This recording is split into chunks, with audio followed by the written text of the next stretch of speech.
On Saturday, I watched a video from one of my favourite YouTubers, a guy called Kevin, better known as Dogan. He's an American living in Japan, and he was talking about something he calls the Japan trap.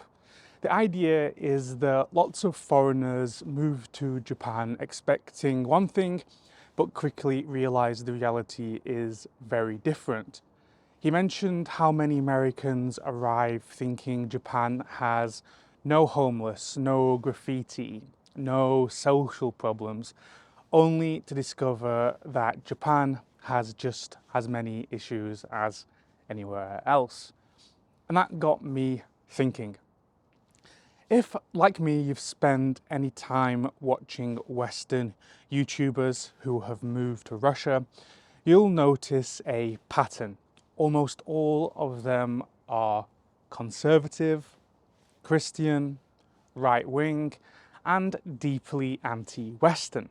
They believe their home countries have been ruined by liberalism, feminism, multiculturalism, whatever their particular bogeyman of choice is. And they see Russia as their ideological homeland, a place where traditional values are preserved, where men are men, women are women, and LGBT plus people either don't exist or at least don't exist in public, where Christianity is the dominant force in society, where liberal ideas have been stamped out for good. And funnily enough, I'm the complete opposite of that. I'm not conservative. I don't believe in God. I'm not right-wing. I have no real fondness for so-called traditional values. And yet I absolutely love living here. I love living in Moscow. I've been here since 2017, and I genuinely think there's no better city on the entire planet. Moscow is the kind of place where if you're bored, that's on you. It's not the city's fault. And I know this because I've seen so many Westerners, my friends, my acquaintances, move away only to message me a year or two later saying, God, I miss it so much, or I wish I could come back. Or they do move back realizing nothing else quite compares to Moscow. But here's the thing. Despite what the government and its propagandists like to say, Russia is not some untouched paradise of traditional values. It's absolutely not avoided the so-called ills of modernity. And if you're moving here because you think it has, well, you are in for a rough awakening. Let's talk about the kind of Westerners moving to Russia today. The foreigners I see coming here to Russia from 2022 to 2025 are nothing like me. They're not adventure seekers. They're not curious students. They're not even people drawn to history, languages, or the challenge of understanding a foreign culture. They're conservatives. They're conservatives who have convinced themselves that Russia is some kind of Christian, nationalist safe haven, a society free from feminism, free from LGBT people, free from Islam, a place where women are submissive, a place where men are strong, divorce doesn't happen, abortion is unthinkable, and where every child is born into a perfect nuclear family. A country frozen in time, preserving a way of life that the West has supposedly lost. In other words, they're not actually coming for Russia. They're coming for a fantasy that just doesn't exist. Let me start with some basics of people who don't know. Abortion. Russia has one of the highest abortion rates in the world. In 2020, there were 314 abortions per 1,000 live births, compared to 188 in the European Union. And that's according to the World Health Organization. Abortion is legal, widely available, and until recently, before the modern Russia versus the West culture war, it wasn't even controversial. It was simply seen as a right. Divorce, that's also amongst the highest in the world. In Moscow, around 70% of all marriages end in divorce. And why is that? It's the same reason as the West. It's easy to get divorced. You can pop into a government office just down the road and get married or divorced in minutes. There's no major societal or religious pressure to stay in a bad marriage, so people don't. What about single mothers? Single mothers are everywhere. Russia's high divorce rate means that there are a lot of single parent families. Unlike in some conservative societies where single motherhood is heavily stigmatized, in Russia it's common and widely accepted. There's even state support, although small, to help single mothers raise children. Someone once told me in Russian, Большинство детей в нашей стране выросли в семьях с двумя родителями, мамой и бабушкой. there's also a well-known joke, also in Russian. Папа ушел за сигаретами 10 лет назад и не вернулся. What about LGBT people? There's still LGBT people here. Many actually move here. They move to Moscow or they move to St. Petersburg because they're the best cities for LGBT life in Russia. There are gay clubs everywhere. Just search Google Maps, Yandex Maps. One of my first nights out in St. Petersburg, back when I was an exchange student a decade ago, I actually ended up in a nightclub, not a gay club, but saw openly gay couples dancing. They weren't making out, they weren't kissing on the dance floor, sure, but it was obvious they were together. And nobody cared. Or if people did care, they kept it to themselves. And that was the moment when I realized myself that for all the Western narratives about Russia being ultra traditional, repressive, life in the big cities, it just wasn't like that. It wasn't like that at all. What about Islam? Russia has around 20 million Muslims. In Moscow, it's completely normal to see women wearing hijabs, to see halal restaurants, and entire districts of the city that are culturally diverse.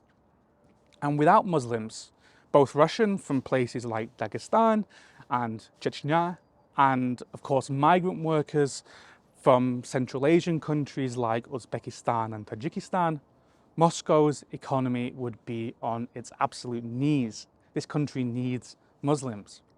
But the biggest shock for these people, these Westerners who want to move here, it's not these statistics. It's the actual day-to-day culture of big Russian cities that they see with their eyes. Because Moscow, and to some extent St. Petersburg, is not a place that cares about your personal ideology. It doesn't care about your religion. It doesn't care about your political leanings. It doesn't care about your opinions on gender roles. Like any major city, London, New York, Paris, what actually matters here is money, social status, and, let's be honest, whether you're a fun person to be around. You can move here expecting to find a community of like-minded nationalists and orthodox traditionalists. But very quickly, you'll realize that most people in Moscow don't think like you. In fact, many of them don't think about politics at all. They care about their families. They care about good food. They care about socializing, about having a good time. And if you think that Russia has somehow resisted modernity, I have bad news for you. People here drink. They party. They date casually. They live modern lives. The Orthodox Church, yes, it has a big presence here, but that doesn't mean that every Russian is deeply religious. In fact, plenty of Russians will only step into a church for funerals, occasionally weddings. And even among believers, their faith doesn't necessarily dictate how they live day to day, just like in the West. And of course, I need to talk about the biggest myth of them all that I hear from Westerners coming to Russia, and that's about Russian women. A lot of foreigners, and let's be honest, it's mostly men, move here thinking Russian women are wannabe submissive housewives. They imagine a city in Moscow full of eager, obedient wives in waiting, untouched by the scourge of feminism. But they're in for a rude awakening. In Moscow, women are highly educated. They're ambitious and often make way more money than the men who are chasing after them. If you think that feminism has never touched Russia, you couldn't be more wrong. Russian women are some of the toughest, most independent people I have ever met. They juggle careers, social lives, and global travel while still being amazing mothers. In fact, Russia was feminist long before your country, long before many Western nations. Women got the vote here in Russia in 1917. That's before the UK and that's before the USA. The Soviets, they dismissed feminism. They said it was a bourgeois Western idea. But in practice, they enforced many feminist ideals, progressive laws on marriage, divorce, and equal pay. Women were pushed into the workforce, not just in offices, but in STEM, in heavy industry, and even the military. And of course, this had major downsides. There was this thing, the infamous double burden, which meant that they were expected to be both full-time workers, going to the workplace every day, and full-time homemakers at the same time. But this undeniably toughened them up. After the USSR collapsed in the 1990s, a lot of these policies were rolled back. The government decided to push a more traditional image of women as mothers and caretakers. But attitudes ingrained and sometimes literally beaten into women for a century don't just disappear overnight. Russian women can be loving, caring, feminine, sure, but submissive? That's a pure expat fantasy which is so far from the truth. And if you're the kind of person who moves to a new country to escape something, rather than to experience something new, you're going to have a very, very hard time. And that's not just Moscow, whether that's Russia, whether that's Japan, or whether that's moving to Mars. The truth is, the Westerners I know who actually love Moscow don't love it because of its supposed conservatism. They love it because it's one of the best cities in the world for living. It's incredibly convenient. The metro here, I'm sure you know, is world class. Digital services make life ridiculously easy. You get far more bang for your buck here than in many other Western capitals. And then there's the social life. Moscow is alive. I've said it before, I'll say it again, it's impossible to get tired of it. I go out to bars, pubs, clubs about twice a week. I know guys in their 50s, 60s, 70s, or even 80s who are still going out. They're going to the theatre, the opera, concerts, other social events. In London, many people my age, 30, have long given up on going out. Here, life doesn't slow down. And the people you meet when you're out and about, it's a huge mix. You'll walk into a bar and you'll end up talking to a businessman from Moscow, a hippie student from St. Petersburg, a Muslim guy from the Caucasus, and I don't know, a gay guy from a small Siberian town who decided to move to the capital to find a community they didn't have at home. But nobody asks about your politics. Nobody cares about your religion. It's about who you are in that moment and whether you're fun to be around. And this is what makes Moscow so great. And this is why people who come here with an open mind end up staying for longer than people who have preconceived notions. So what happens to those foreigners who move to Moscow thinking it's a nationalist Christian paradise? You know, some of them, they do find their people. They find friends who share their world view and they live a great, fulfilled life. And you know what? Good for them. That's amazing. I'm very happy for them. Others, they get disappointed. Some adapt, accepting that their fantasy wasn't real. Others double down, they get bitter. They start blaming the West for corrupting Russia. Eventually, many of them leave, some quietly, others loudly, ranting to other expats that Moscow was too westernized or simply not what they expected. But the truth is, in these cases, the problem wasn't Russia. The problem was them. Other foreigners think that the answer is to leave Moscow and find a real Russian city, where somewhere smaller, where people are supposedly more traditional. But what they don't realize is that these places often have even higher rates of the social ills they complain about: teen pregnancy, single motherhood, and divorce.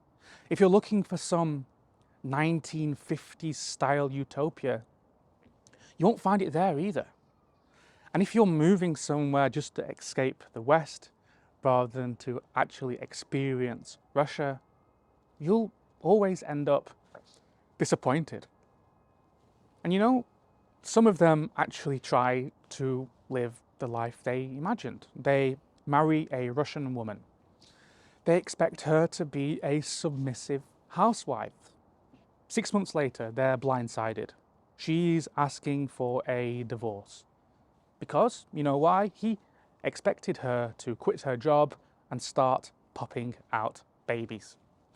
Or they move to a small town, only to realize they hate it when they're not surrounded by Moscow's conveniences and other expats. You know, I once met an American who moved to Moscow thinking it was the last refuge of traditional values, and this was before 2022. He expected to meet submissive, marriage-focused women, a conservative culture, a society where nobody challenged his worldview. And within months, he was completely disillusioned. He couldn't believe how career-driven and independent Moscow women were. He couldn't believe how nobody wanted to engage with his anti-feminist takes, and how, in general, Moscow was just normal. But instead of accepting that, maybe he'd been wrong, he doubled down. He left Moscow. He moved to the countryside, convinced that real Russia was still out there somewhere that he could find. I never spoke to him again. I have no idea how that worked out for him, whether he's still in Russia, whether he went back to the US. But I think that this says a lot, that even after all his disappointment, he still couldn't accept that maybe the problem wasn't Moscow. Maybe the problem was his expectations of what Moscow, of what Russia was going to be. So, should you move to Russia? The title of this video is The Russia Trap: Why Foreigners Should Not Move to Russia. But I'm not saying that. I'm not saying that at all. What I'm saying is that if you're moving here for some ideological fantasy, you're going to be disappointed.